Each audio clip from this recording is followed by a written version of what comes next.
The new chair of Caricom, Prime Minister the Honourable Mia Mottley of Barbados, paid a visit to Guyana on Monday, February 3, 2020. During her one-day stay in the country, the Barbados Prime Minister had a packed schedule, taking time to engage Caricom Secretariat staff, meeting with members of the business sector and other groups, and paying her last respect to Guyanese legal luminary Brima Pollard, who passed away recently. Mia Mottley's trip would also see her being awarded Guyana's Order of Roraima by His Excellency President David Granger. The new chair of Caricom was met on arrival in Guyana by Foreign Minister Dr. Karen Cummings and Caricom Secretary General Ambassador Erwin LaRocque. One of her first orders of business was to pay her last respects to Guyanese legal luminary Brima Pollard, who passed away recently. The Barbadian Prime Minister journeyed to the Smith Memorial Congregational Church, where the funeral for Mr. Pollard was being held, and signed the Book of Condolence at the church.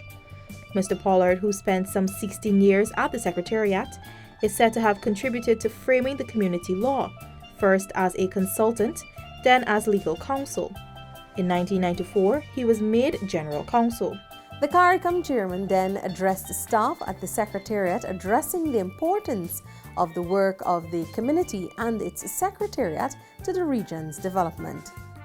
Prime Minister Mottley promised further engagement with staff during the month of March. Next on her agenda was an investiture ceremony where the Barbadian Prime Minister was conferred with the Order of Roraima, Guyana's second highest national award.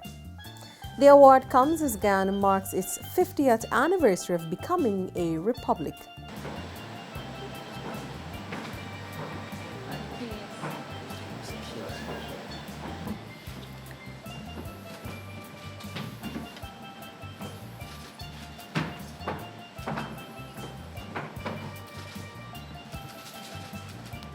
The Constitution of the Orders of Guyana provide that any distinguished citizen of another country who has rendered valuable services to Guyana, or whom for any other reason the state wishes to honor, may be appointed as an honorary member of the Order of Roraima.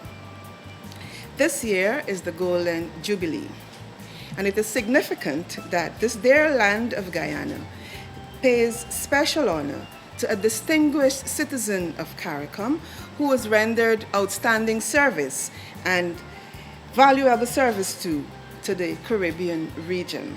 The conferral of Guyana's Order of Roraima on Barbados' Prime Minister exemplifies the essential elements of the historical fraternal relations between our two Caribbean states. This investiture is richly symbolic for Guyana, for Barbados, and for the Caribbean. Our two states pioneered the founding of the Caribbean Free Trade Area, CARIFTA, in 1965, prior to their independence. Our two states both gained their independence from Britain the following year, 1966. Our two states uniquely established a joint high commission in London soon after independence. Our two states' prime ministers, Forbes Burnham and Errol Barrow, were among the four founding fathers who signed the treaty establishing the Caribbean community in Chaguaramas, Trinidad and Tobago in 1973. I first simply want to say thank you, because I accept this honor not on my own behalf, but on behalf of the people of Barbados. I'm conscious that it is the people of our country in Barbados over the course of centuries that have worked with the people of Guyana. And indeed, Mr. President, you have outlined quite well the various areas of coincidence in which our two countries have partnered. The path of our two countries is inseparable. And I look forward to our being able to build, Mr. President, on that relationship, because it is only in working together on a common mission that we shall achieve for our people. We are committed to working with you on a bilateral basis, apart from our also commitment as colleagues within the community of sovereign nations, otherwise known as the Caribbean Community. Following the investiture ceremony, the Caricom Chair and Secretary General paid a courtesy call on Leader of the Opposition and his team at his office. Following that meeting, the Caricom Chair and Secretary General met with several private sector representatives. The regional private sector is expected to be present at the upcoming intersessional meeting of Caricom Heads of Government in Barbados on the 18th and 19th of February for discussions on regional development, including the Caricom Single Market and Economy (CSME).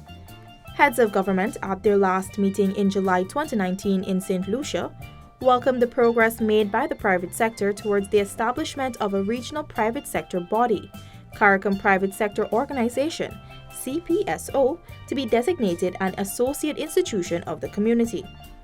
Prime Minister Mottley's visit ended with a press conference at the Caricom Secretariat. During that press conference, she underscored the importance of the community, in particular, collaboration among Caricom ministers of health on a joint regional response to the region's concerns about the coronavirus. She also spoke of crime and security concerns among member states, as well as regional integration, saying that it needed to be carried and sustained. The work in the integration movement is that of carrying a baton as our part of the relay race. This race started decades ago. What is up to us now is to be able to carry it firmly and in a way that will benefit the majority of our people. The Barbados Prime Minister said regional leaders must work on perfecting the Caricom single market and economy. The standard issues continue to be with us. The completion of, and the perfecting, I should say, of the Caricom single market and single economy, which we are working hard on and which we are interacting and interfacing with member states as well as the regional institutions, the Legal Affairs Committee, the Council of Finance Ministers, to be able to bring to closure those agreements that will allow for greater investment activity in the region. Prime Minister Mottley wants a passport-free movement between Caricom countries. She said by removing all obstacles, it will be easier for Caribbean people to transit for work especially.